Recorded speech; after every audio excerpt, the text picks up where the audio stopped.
मित्रांनो, आपण आज बघणार आहोत भंडारा जिल्ह्यातील सांगडी गावातील सांगड किल्ला। हा किल्ला रघुजी राजे भोसले यांनी बांधला। राजा रघुजी भोसले यांचा जन्म इसवी सन 1655 मध्ये झाला। ते भोसले घराण्याचे होते आणि छत्रपती शिवाजी महाराजांच्या वंशपरंपरेतील तेजस्वी व्यक्तिमय होते। मित्रांनो, त्यांचे वडिलांचे नाव परसोजी भोसले होते।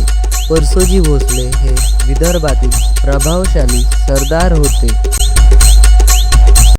मित्रांनो, परसोजी भोसले यांच्या शौर्याची आणि कर्तृत्वाची दखल घेऊन छत्रपती शाहू महाराजांनी त्यांना नागपूर प्रांताची जबाबदारी दिली।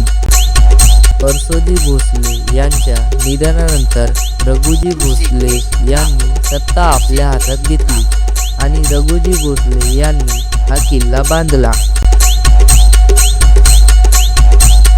या किल्ल्याचे वैशिष्ट्य म्हणजे इथे ठेवलेली तोफ, जे की 8 धातूंपासून बनलेली आहे आणि हिचे नाव आहे तोपेश्वरी देवी।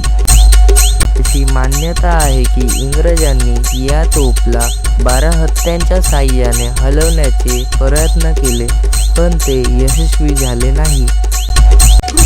मित्रांनो, किल्ल्याच्या जवळच एक विहीर आहे, जिचे नाव बावली विहीर आहे। किल्ल्यातील सैनिक व रहिवाशांसाठी पाण्याचा मुख्य स्रोत म्हणून या बावली विहिराचा उपयोग केला जात होता। देखभाल व संवर्धनाचा अभाव असल्यामुळे काही भागात झाडे झुडपे वाढलेली दिसतात। तरीही ही जागा इतिहासप्रेमी व अभ्यासकासाठी महत्त्वाची आहे।